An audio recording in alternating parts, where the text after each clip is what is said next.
എന്റെ പ്രിയപ്പെട്ട ഉമ്മ, എന്റെ പ്രിയപ്പെട്ട ഉപ്പ പഠിച്ചുകൊള്ളുക.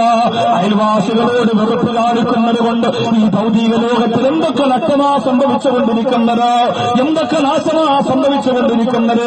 കൊലപാതകത്തിന്റെ പിടിച്ചുപറിയുടെ പക്ഷപാതിത്വത്തിന്റെ പാരവെപ്പിന്റെ അതേ കൊണ്ടുവെപ്പിന്റെ കൊലപാതകത്തിന്റെ കഥകൾ കേരളത്തിൽ പെറ്റുവരുന്നതെന്തെന്നറിയോ?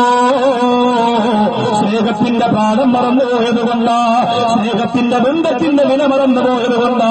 എന്റെ പ്രിയപ്പെട്ടവര്, അല്ലാഹുവിന്റെ റസൂൽ പറയുന്ന ബറക്കത്തുല്ലാത്ത വീടിന്റെ ഒന്നാമത്തെ അടയാളം എന്ന് പറയുന്നത് മോശമായ അയൽവാസിയാ. എനിക്ക് അല്ലാഹു ഞാൻ മരിക്കുമ്പോൾ എന്റെ സ്വത്ത് മക്കൾക്ക് കൊടുക്കുമല്ലോ, അതിന്റെ ഒരു വിഹിതം അയൽവാസിക്ക് കൊടുക്കാൻ പറയുമോ എന്ന് വരെ ഞാൻ പേടിച്ചുപോയി. അയൽവാസികളെ കുറിച്ച് ജിബ്രീൽ വന്ന് പറയുമ്പോൾ മുത്തുനബി മുഹമ്മദ് മുസ്തഫ എനിക്ക് പേടിയായിരുന്നു. എന്റെ വഫാത്തിന് ശേഷം എന്റെ സ്വത്ത് വീതിക്കുമ്പോ മക്കൾക്ക് കൊടുക്കുന്നത് പോലെ ഒരു വിഹിതം അയൽവാസിക്ക് കൂടി കൊടുക്കേണ്ടി വരുമോ എന്ന് പേടിച്ചുപോയി. അത്രത്തോളം അയൽവാസ ബന്ധത്തെക്കുറിച്ച് പറഞ്ഞു.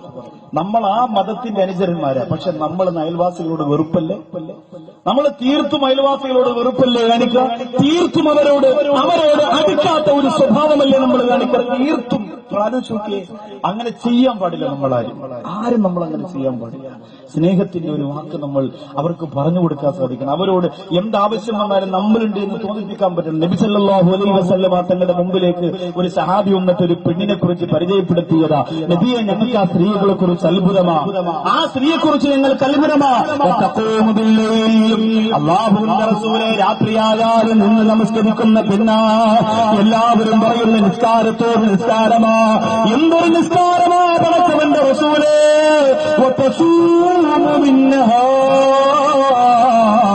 പകൽ സമയമായാലോ ഇന്ന് നമസ്കരിക്കുകയാ. പകൽ സമയം നോമ്പ് പിടിക്കുന്നു, രാത്രി നമസ്കരിക്കുന്നു, വിക്ർ ചൊല്ലുന്നു. 24 മണിക്കൂറും ഇബാദത്തുകളാ. പക്ഷേ കുറച്ച് സമയം ബാക്കി കിട്ടിയ അയൽവാസികളെ ഉപദ്രവിക്കുന്നതാണ്.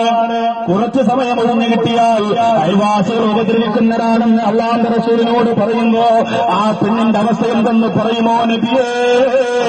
വെളിയങ്കോട് വന്ന തലയിൽ പറപ്പുകളിലും അത്തയിട്ട ഭരതയിട്ട നിസ്കാരത്തലമുള്ള ഈമാനുള്ള മുസ്ലിം പെണ്ണെ ചിന്തിക്കുക. ഇന്നെ കുറിച്ചായി പറയുന്നതെന്ന് ആലോചിച്ചു നോക്കുക. അല്ലാഹുവിന്റെ റസൂലിനോട് പറഞ്ഞു, എപ്പോഴും നിസ്കാരമാ, എപ്പോഴും നോമ്പ് പിടുത്തവാ, പക്ഷേ ഒരു നിസ്വഭാവമുണ്ട് നബിയെ.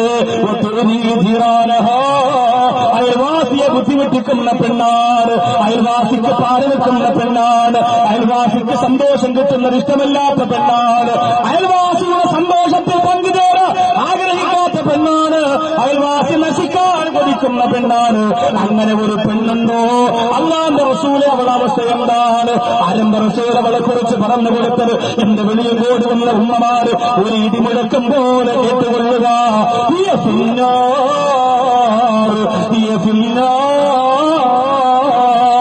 അവൾക്ക് നരകമാണെന്ന് തോഹോ മുഹമ്മദ് മുസ്തഫ, അവൾക്ക് നരകമാണെന്ന് മുത്തേ മുഹമ്മദ് മുസ്തഫ. ആ പെണ്ണിന്റെ നമസ്കാരം പടച്ചോന് വേണ്ട സഹാബത്ത്, ആ പെണ്ണിന്റെ നോമ്പ് പടച്ചോന് വേണ്ട സഹാബത്ത്. പോരെ വെളിയങ്കോട് വന്ന പെണ്ണെ പോലെ നല്ല ഒരു ഉത്തമ സമുദായമാണ് അല്ലാഹുവിന്റെ റസൂൽ കൊതിക്കുന്നത്. പരസ്പരം പാരവെക്കുന്ന ശത്രുക്കളെയല്ല, അസൂയ വെക്കുന്ന ശത്രുക്കളെയല്ല, അഹങ്കാരം വെക്കുന്ന ശത്രുക്കളെയല്ല, നല്ല ഒരു മനസ്സിന്റെ ഉടമകളായിട്ട് നിങ്ങൾ വളർന്നു വരണമെന്ന് എന്റെ പ്രിയപ്പെട്ടവരെ ആഗ്രഹിക്കുന്ന ഒരവസ്ഥയിലാണ് അല്ലാഹുവിന്റെ റസൂൽ നബി മുഹമ്മദ് മുസ്തഫ സല്ലല്ലാഹു അലൈഹി വസല്ലമ തങ്ങൾ ആ രീതിയിലൂടെ ജീവിതം പറയുന്നതെങ്കിൽ മടങ്ങിവാ പെണ്ണരെ, നല്ല മനസ്സിന്റെ ഉടമയാണ് പെണ്ണരെ, നന്മയിട്ട മനസ്സിന്റെ ഉടമയാണ് പെണ്ണരെ. അതുകൊണ്ട് നിന്റെയും നിന്റെ പരിസരത്തുള്ള 4 ഭാഗത്തുള്ള 40 വീടുകൾ അവരാണ് അയൽവാസികള്. അവരോട് പിണങ്ങല്ലേ, അവരോട് തർക്കിക്കല്ലേ. എന്നാൽ നിന്റെ വീട് വിശ്വാസിയുടെ വീടല്ല, നിന്റെ വീട് ബറക്കത്തുള്ള വീടല്ല.